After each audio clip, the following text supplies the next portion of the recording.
right? So Yeah. again, shifting back to curiosity and say like, is there something I can now let go, right? Like there's no use in looking back. I'm like, oh my gosh, I shouldn't have blah, blah, blah. Then we go off the sparkle path and down a spiral, right? So simply being curious, if you, like in your instance, when you notice, oh, anger, it's like, oh, do I still have that? Is there something I can let go? That's how we always find gems and then heal. Welcome to Conversation for the Soul. I'm Linda Christine. Today, a talk with Astrid Mueller. What an amazing, high energy, joyous spirit this woman embodies. Oh my gosh. Astrid has been on a stage 4 cancer journey, and she talks with us today about how that journey has expanded her in so many ways and how she now lives a life of pure joy and creativity straight from the heart. I think you're going to find this to be a very inspiring and heartfelt story, and I'd love to hear what you think in the comments below. I would also like to invite you to please, please, please like, share, and subscribe. This is how beautiful stories like Astrid's get heard. And we all know these stories make amazing teachers for everybody to learn and glean beautiful nuggets of information from. So without further ado, here is Astrid.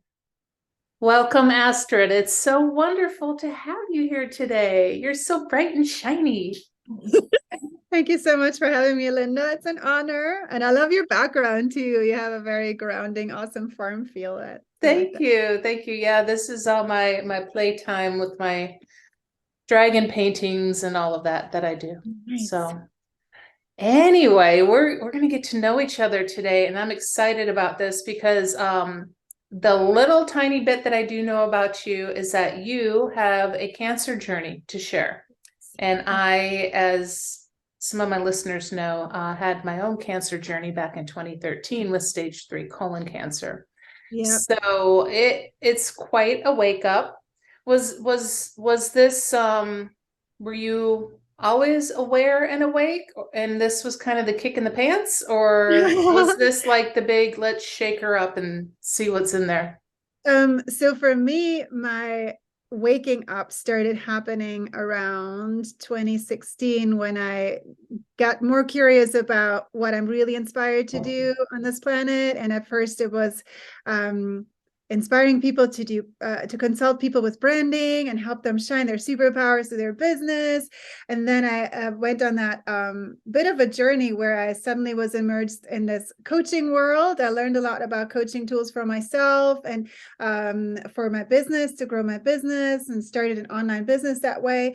I did all that, and at some point, I got through a coach friend. I got inspired to write a book. So we were simply talking about, well, how do you make your life more awesome? And I'm very much about sparkle, and that was part of my language. And my friend, it was Jean Berry, another amazing coach. She was like, "Oh my gosh, Permission to Sparkle. That's the title of a book, and you were meant to write it." And so, and so that happened. So I was at first like, "Oh my goodness, that sounds wild," but it felt so true. So I took it and ran with it, started writing the book. Fast forward, the first thing that as I was writing it that happened was I kept asking myself then, how do I make my life more sparkly and more awesome, more magical? And I started looking at one life area after the other. And at first it was an easy game, it was like, oh, make my space more sparkly and make space to sparkle. So I transformed a little bit of the house I was living in at the time. I claimed a corner to be more creative, da da da. And then at some point, as I kept writing and staying curious, I looked at my relationship and I met another soulmate, and I realized, oh my gosh, I need to leave my marriage. So then I made my love life more sparkling.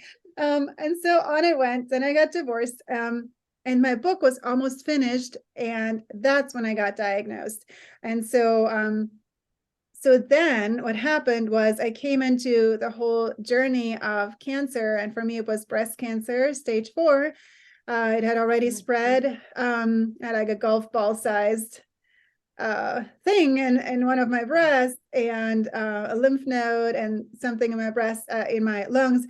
And so I got to use my my self-care and awareness and coaching tools on my own journey to also empower myself, to look at my mindset, to shift my mindset, and to not simply look at body healing, but body, mind, spirit, soul. I was very aware already of all kinds of things that are important, that we're more than just bodies. We have all these additional things that are important for our well-being. And so, yeah, so I sparkled through cancer, and today I'm well. That's the summary. Fast forward.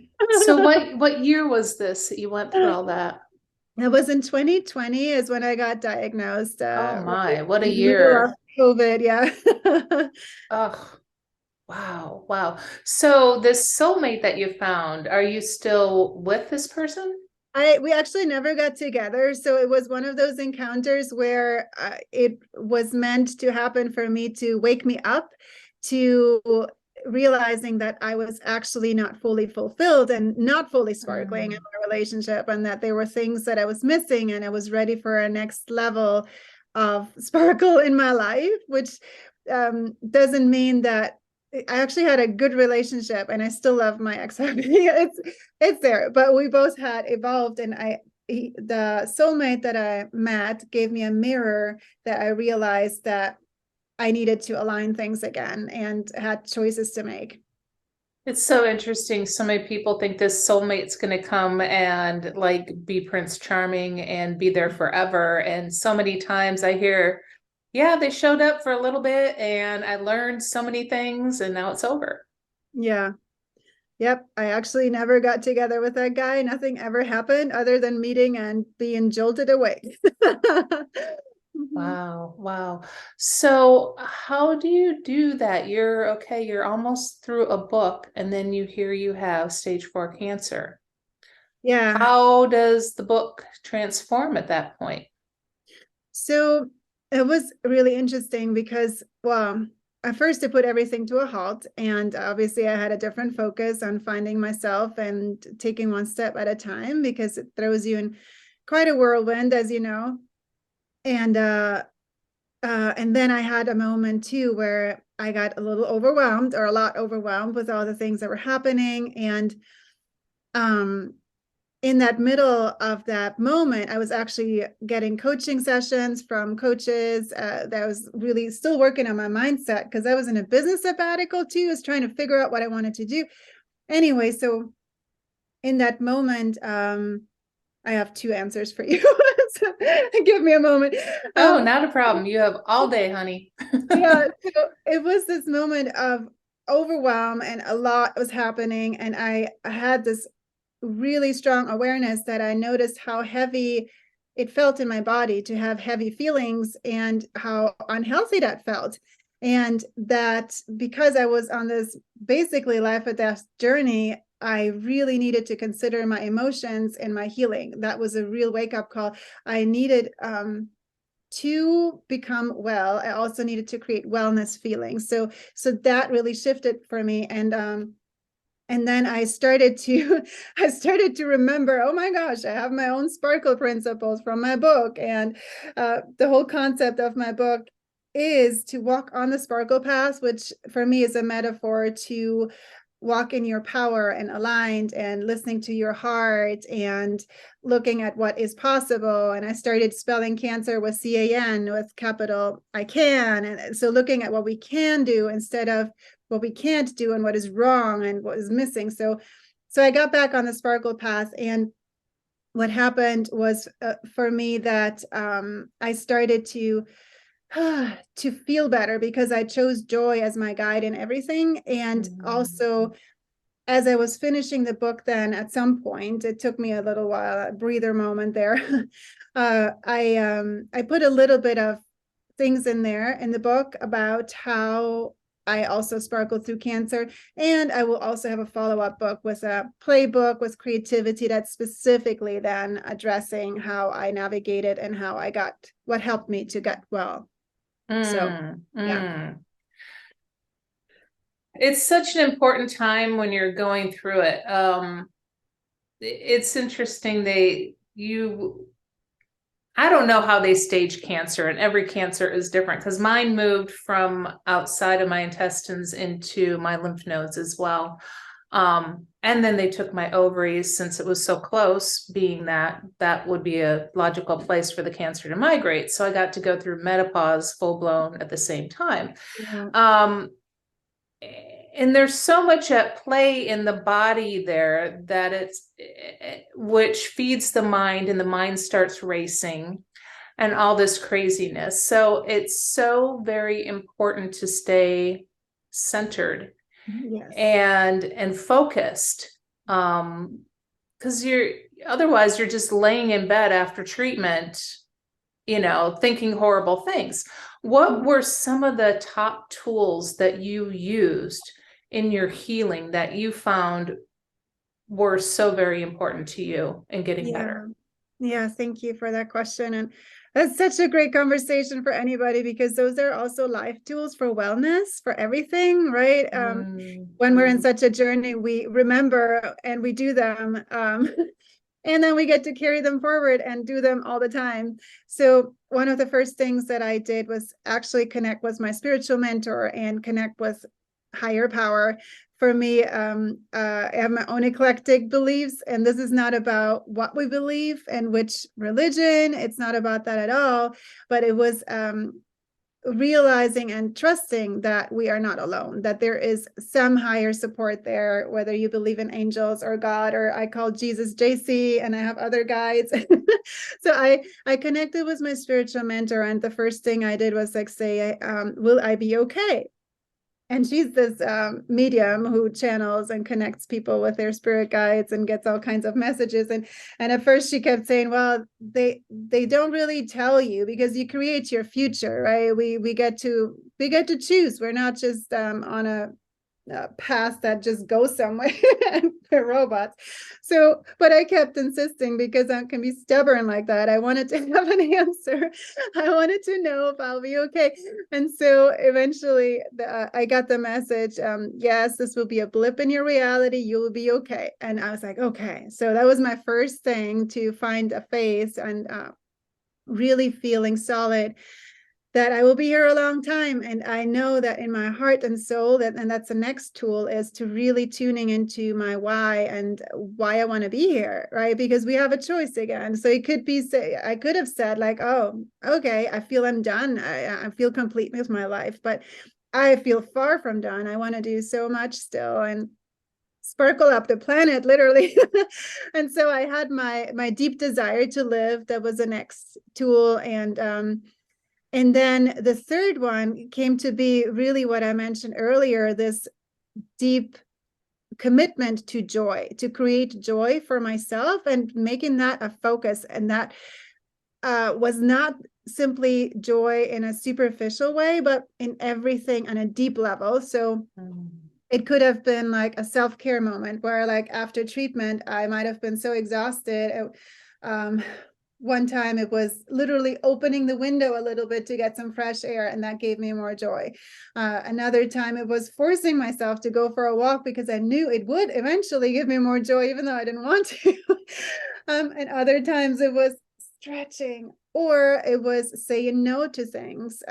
So I became, with that as a guide, it really helped me stay on the sparkle path and keep getting back on it, and reshaping every decision. It's like, what will bring me more joy at this moment, right? It's like asking for things, asking nurses for things, and if things were impossible, I would create them, like bringing sparkly things to treatment and so forth. Yeah, so these are 3 tools, and then I have more, but So did you have radiation and chemo, or just one or both, or how did that work? I had the whole spiel, and it took Mm. almost 2 years. Yeah, I had I got to experience elixirs. I called them. I reframed those other tools that I used. Mine said reframes. I didn't like the word chemo. That felt very negative to me. There are fear connotations to it and whatnot, and so I called it elixirs and healing elixirs. That felt good. So I had that for for several, almost 2 or 3 months, and then surgery, and then radiation and reconstructive surgery and more chemo, and also complemented the things really with additional tools. So I also chose to work with energy healers, long distance. I got some Reiki. I used creativity. I went to acupuncture. Nutrition was a big one to really work with it. I instantly really looked at what I was eating to be very mindful. You probably did too. I see you smile. Yeah. I created my own healing circle around me and followed my heart with every little thing of what felt right for me, what felt aligned, and went like this. Yes. Mm-hmm. And I had this beautiful question come up as you were talking, and then it floated away. I should have wrote it down. Okay. So what was because you're in Alaska. Were you in Alaska when you went through this? Yes. Were you able to get outdoors? That was actually one of the big challenges. Oh. Because it was winter and it was really cold. And yes, you can get outside. You just have to dress up a lot. So yes, I was able to go outside, but it was challenging because also it was dark. There was not much sunshine and COVID, and you didn't have much energy. And the clinic was very challenging too, because the clinics can use so much inspiration for design for wellness. Actually, my clinic was very clinical.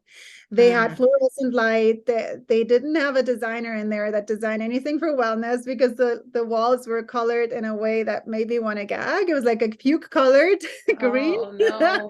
I know that color. It's everywhere in the medical field. And I don't know why do they do that? Because they don't talk to a designer like me who could bring them create a wellness environment that is important. So yeah, that was again my question of focusing on joy, right? What would bring me joy?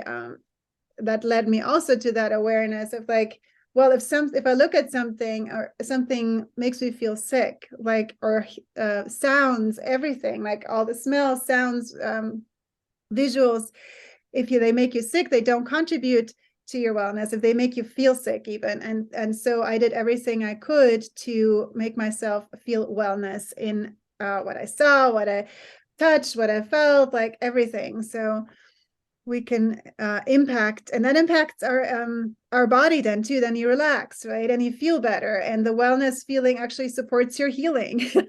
So yeah. Absolutely, absolutely. So the question that I had was, and I'm going to try to frame this correctly because it could very easily come across as cold and crass. I learned from my journey that I held a lot of anger and resentment in the solar plexus, which I believe assisted in manifesting my cancer journey. And I only learned this as my awareness grew after the cancer, and I started going down the spiritual path and everything, and realizing that even in previous lifetimes, I held on to a lot of anger that I brought forward into this body. I'm wondering if you found anything similar, or it's just like, I don't need to look back. I'm just moving forward now. Oh, no, totally. I was super curious the whole time. And that's actually one of the keys to sparkle. The first key is curiosity, always being curious and open. That leads you to answers. And when we block ourselves to no, I don't need to know, then you potentially, like you said, that you have this non-awareness. And so, yes, I was curious, and that showed up for me too, different emotions actually. And breast cancer a lot of times seems to be correlated to nurturing and to self-love and to that kind of thing. And so one of the inspirations that I got was in an acupuncture session, which is super fascinating if anybody has not ever tried it, because I love it. Yeah, I always have these amazing, mind-blowing conversations with my acupuncturist, because it's like you get a body map that talks about what you currently need for your emotions and your body to support yourself and to bring yourself back into balance and have the organs work well and all that. And so when we looked at where my cancer had shown up, it correlated also with really cool names in Chinese medicine that had to do with I don't know what they're all called now anymore, but like portal to the soul and like gates Wow. to blah, blah, blah, burial ground, right? Like, so it's so fascinating when you're curious. You can find a map. One thing I want to say about this, though, is that sometimes I see people get a little bit hung up about then feeling guilty of creating cancer because you had certain emotions, right? So I think that would be counterproductive to look at it that way. So again, shifting back to curiosity and say like, is there something I can now let go, right? Like there's no use in looking back. I'm like, oh my gosh, I shouldn't have blah, blah, blah. Then we go off the sparkle path and down a spiral, right? So simply being curious, if you, like in your instance, when you notice, oh, anger, it's like, oh, do I still have that? Is there something I can let go? That's how we always find gems and then heal. And I learned a lot about self-love and advocating for myself, asking for things. That was a huge additional level for me to become stronger, and also trusting myself and giving myself, literally, it was this whole permission to sparkle thing now on a deeper level for me, to give myself permission to express myself fully, to trust that I got this, and start saying no to feeling I need coaches for this and that, and go for it, even though I don't know how, right? Like all these leaps of faith, opportunities.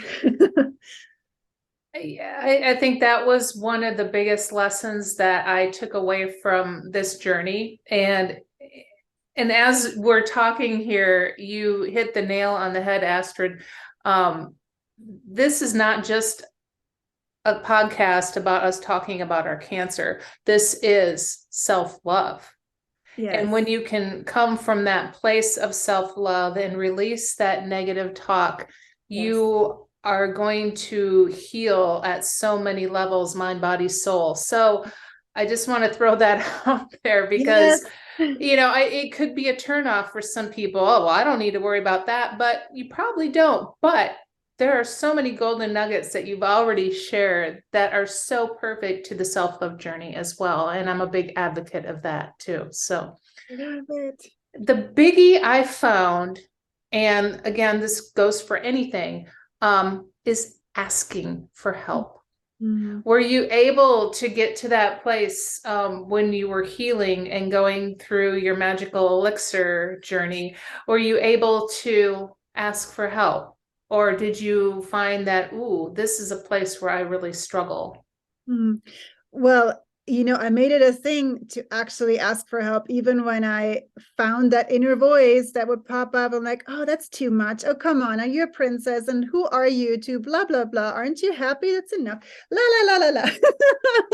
All those inner voices that we have if we don't stop and listen. So I had this urgency inside of me that wouldn't take a no anymore. And I would simply speak up. It was literally this, I carried this decision to live, and joy is my thing, so I'm going to ask. And what happens then is sometimes not in our hands. So I would have sometimes things that nurses couldn't help me with, or the clinic wouldn't recolor the walls, right? But I did speak up. And when I find when we do that, a lot of times opportunities show up, or we get our own ideas, or we always have choices. I also chose a different clinic at some point because I did want to have a different experience. And while I did go to that first clinic in the middle of everything, I went in there almost with two big bags for a long time. I brought my own lamp. I turned off their fluorescent light. I rearranged the furniture. Oh, I love that. I did all the things because they had chairs facing a corner. I mean, this is not inspiring. Really, I needed to look out the window. I picked my room. I asked for my room. I asked for a favorite nurse. And if they had said no, fine, then you find your way around. But Yeah, and I found most of the time people are very happy to accommodate. And if not, then it's also an opportunity for us to grow. Or what do we make it mean, right? So I had an example actually. One time I went to I visited my original home again, and I had a campfire with a friend, and he brought a bunch of friends over, and I was still going through chemo and not feeling very up to doing a lot of things. So I was mostly sitting there, and I had another friend who was traveling with me who was really sweet and super supportive. So I asked that friend to help me with things like, would you get me the food or could you get me a blanket? So I was very used to doing that because it wasn't like a princess thing, but it was something that I literally was really grateful for.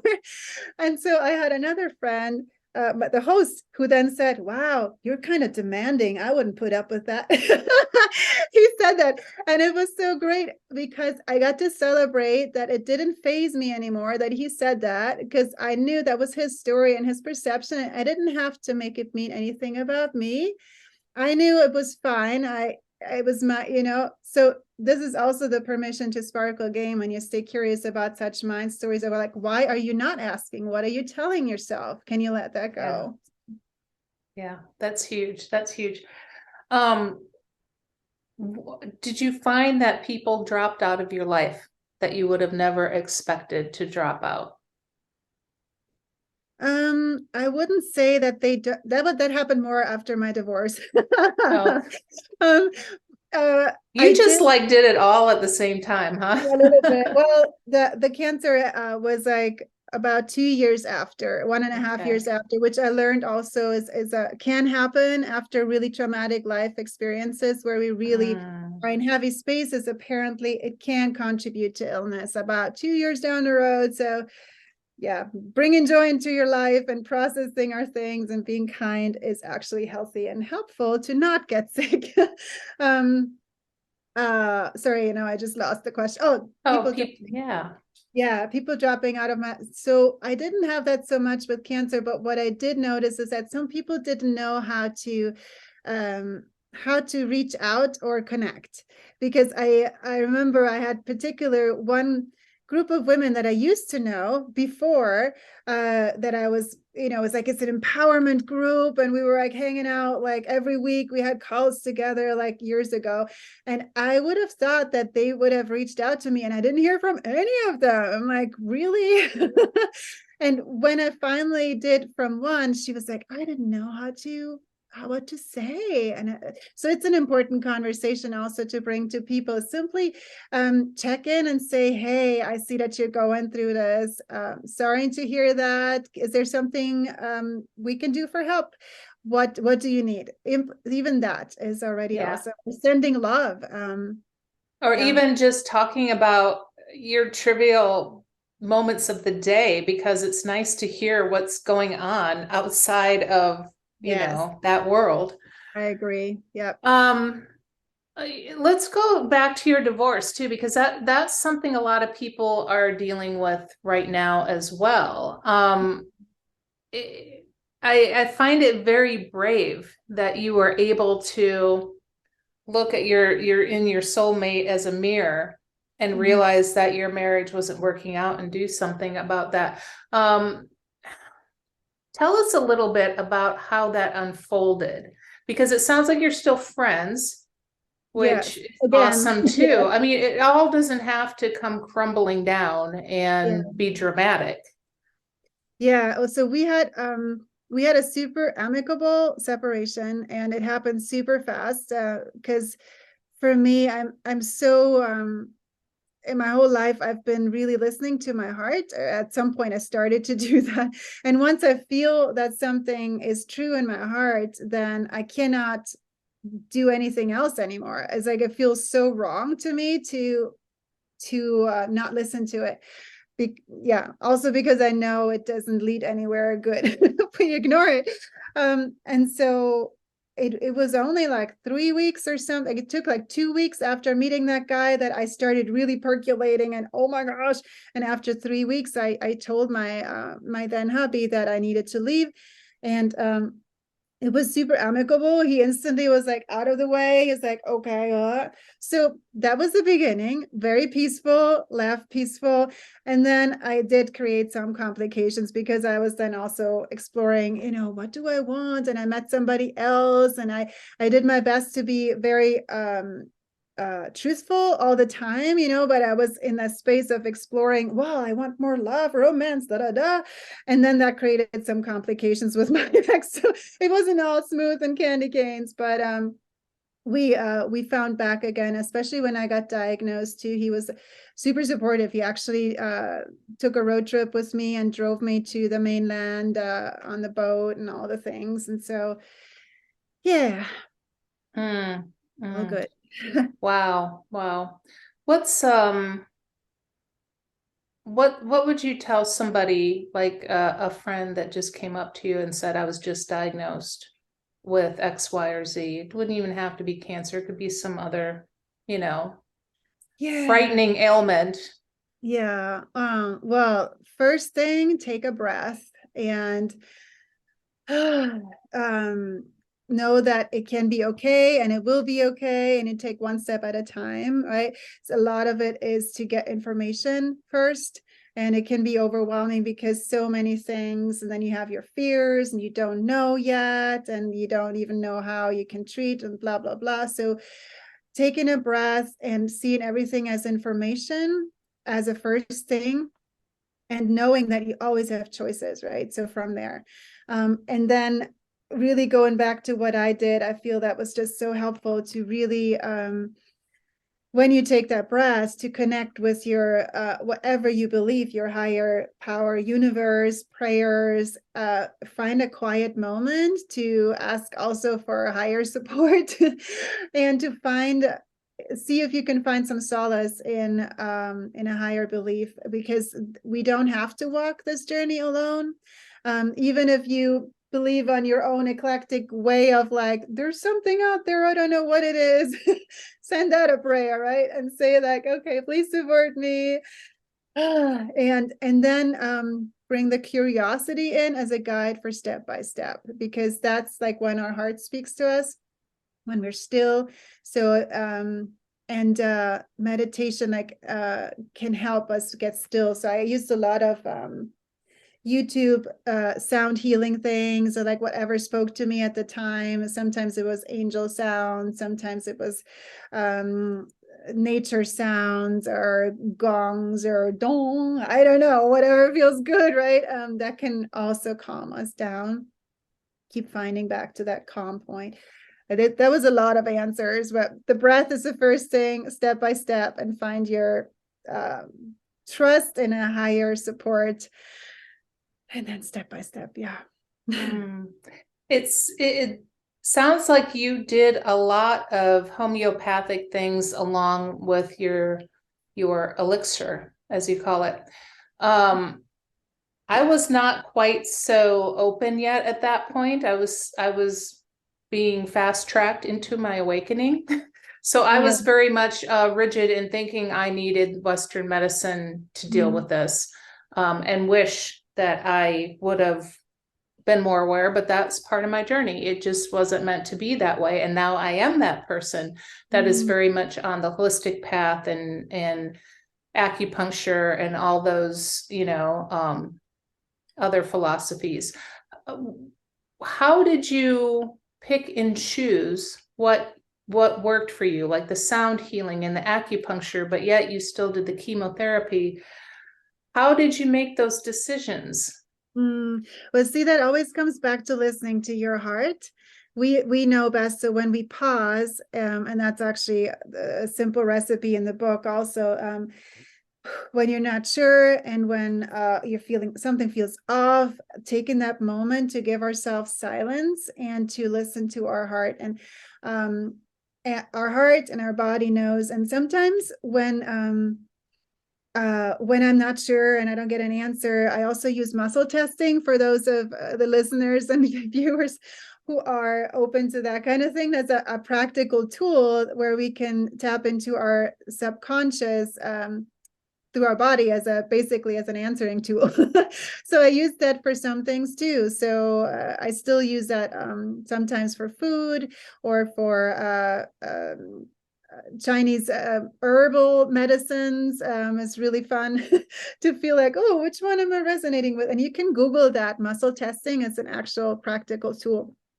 Yeah. So, and then for some people, it shows up differently. It's like some people just feel like in the gut, this feels right, right? Like, so then go with whatever feels right to you.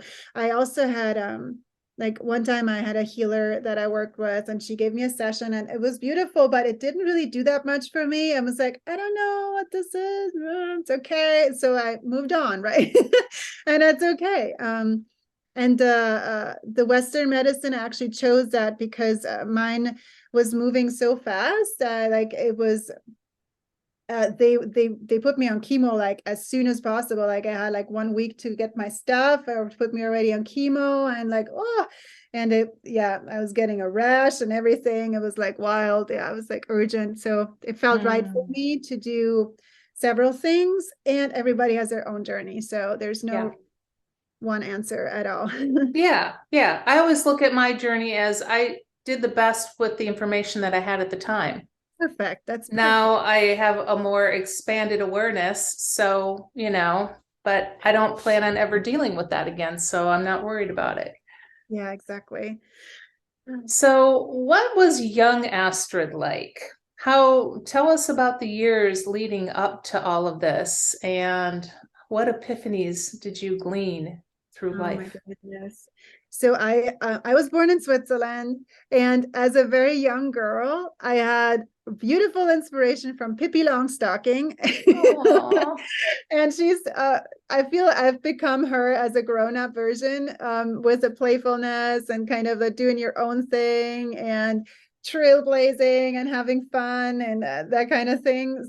Because playfulness, creativity, and joy is such a big thing that I find is also quality of life, of self-expression, of vibrancy, of health, and anything becomes possible when we're in this energy, right? So I started my life with that and loved her movies from Astrid Lindgren. My mom actually named me also because of the author of Pippi Longstocking stories, Astrid Lindgren. So and then I had my own life of getting a lot of things also, like we all do, piled on, like society conditioning. I was doing a lot of, oh, I'm a good girl and I'm an A student, I wanted to be loved, and da da da. And then later I took a job that was not in my zone of genius. I actually hated. I made some decisions that kind of drove my life, like not following my heart. I was creative always, but I didn't end up getting accepted into creative school at first, the first time. And then I went to a life insurance company, and that was a total opposite for me, and not my oh zone, yeah. and I hated Cannot it. And see that for you. oh gosh, yeah. And I did that for like 4.5 years, and I only stayed there because my boss was amazing and the people were great, but it was driving me down a spiral because I wasn't filling my happiness cup. And I actually have a funny story in my book where one day I blew up at a train station. Everything was so frustrating because I wasn't listening to my heart. I put my trust into a best friend. I didn't listen to myself. I was sleep deprived, hated my job, everything else. These were all my choices, right? And so at some point I was like, I was on the fritz and I was waiting to go home at a train station, and I saw this candy machine sitting there, and I just wanted a piece of candy, and I went there, and then put the money in, and the candy got stuck. And then I was not myself. I was literally blew a fuse. It was the last thing in my life that was like going down the drain, and so I kicked the candy machine. And then it was like one of the movie moments where suddenly I'm like, what happened? And everybody was staring at me, and I was like, oh my god, this is not me, this is crazy. And so anyway, that was like one of my heart moments where everything was crap. And then from there I started following my heart again, and then the more I did that and breaking out, the more I found the place I wanted to actually live, which was like move to the US and get creative and do all that. And so it started becoming more and more sparkly from there. That's a brave move to leave, your country of origin and move Yeah. here. How did you muster up the bravery to do that? It was the same thing that it was too painful not to listen to my heart anymore. And why was your heart saying, go to America? The first time I visited the US for a vacation, I came back to Switzerland and I felt such a pull to visit again. And I felt so at home in the US. And I think it had a lot to do with my soul knowing that I'm meant to live here. It's much better for me for what I want to do in my life. But I also really resonated with this Pippi Longstocking spirit, right? Like we're very open and we dare to do big things and we support others to live their dreams and why not and be an entrepreneur and all those things. And so, yeah, it was a dream at first, and I first traveled a lot and did it again and again, and then at some point it became just so clear. I'm like, okay, I'm going. So where did you land when you first came? So the first thing that I actually did was I took a summer job that we could talk for a long time. It's a whole other story. But like, the universe also guides us to opportunities when we're open. I actually saw a book that was like the Holy Grail on a wall when I was in a bookstore once, not having time to kill, right? I was sitting there like, oh, it said summer jobs in the US and that before the internet kind of, and that book led me to take a summer job on a guest ranch in Idaho. That was, Wow. I did that, yeah, as a student back then. And then later, fast forward, when I wanted to come back, I came back as a student and came to Alaska. And that was because of their outdoor adventure program, because it said Northern Lights and you can go snowshoeing and you can do cool things with dogs and hiking and kayaking. And it sounded amazing. And so then I took creative classes in that and a sabbatical. And yeah, that was my way. Wow. Wow. What a magical journey. Yeah. What do you like best about Alaska? Because that's still, even to us in the lower 48, it's like, the last frontier. Wow, Alaska's cool. Tell us about that. Well, it's funny. It seems a lot of ways are actually not that different from the US in terms of what we have as life comfort things. We can get access to almost everything, pretty much. But we have so much more nature, and we have people a lot of times are more open and free-spirited to do things, and you kind of make things work and you support each other. There's a lot of that. And I also love the smaller community feel and the fresh air and the ocean and that kind of thing. So there's a lot of amazing nature for nature lovers. And a sense of adventure, because depending on where you do live, you can get some wild weather that will also get you on your toes.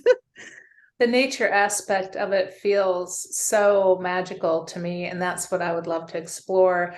What have you come across? Like, I'm just gonna throw it out there. Sasquatch? Any Sasquatch? I love Sasquatch. He's my favorite. I don't know much about Sasquatch. Sorry, I have to be Any elemental creatures or anything? Or So apparently there are a lot of sacred spots and a lot of elementals and all those, but I'm not a visual perceiver of such things as so far. I do sense the magic though. Energetically, I just know it's there, and I feel like sparkling when I'm in nature and stuff. And we do have, where I used to live in Kodiak Island, there are these Nordic rainforests that have all this moss and it's so green and lush, and the air is moist and fresh. It's amazing. And so I lived there for almost 10 years, and it still feels a bit like home, and I would like to move back there, at least temporarily, for parts of the year at some point. Yeah. Yeah, there's a lot of cool places there. I think there are also some vortexes, but I'm not really looking yet. But there's things to explore for people who are curious, for sure. Well, and the indigenous people of that area too, must hold a lot of wisdom, Sure, yes. of the Yep. land and all of that. That would Yes. be so fun to explore. Yeah, there are definitely spiritual communities up here that people can hook into if they're curious. And my spiritual mentor trained in Alaska also. Yeah. Mm, Mm. wow, interesting, interesting. So, what's next for Astrid? What do you see in your future? So I have this big vision of sparkling up the planet, and right now and inspiring people that anything is possible and to make their life more awesome and take up that courage also to follow their heart. And right now my focus really is on cancer patients and cancer thrivers. I do workshops for them, and I actually want to inspire also more medical clinics and providers to come together to bring this awareness that body, mind, spirit, soul is needed for full healing, and to create avenues and access for patients for that, and not simply talk about body healing, whatever.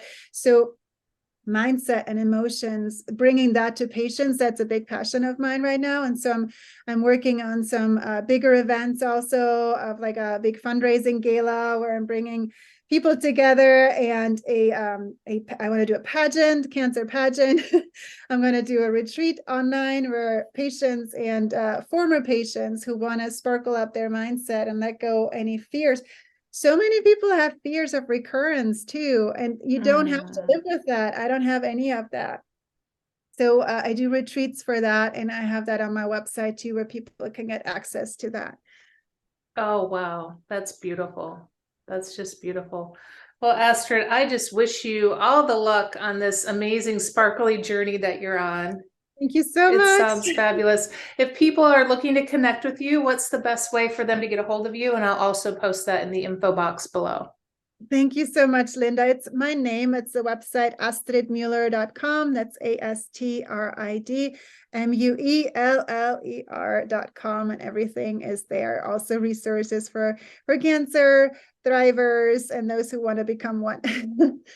Want to become a thriver, not a cancer patient. Absolutely, Yeah. absolutely. All right, my dear. Thank you so much for joining us. I really appreciate you. Thank you, Linda. Bye bye, everybody.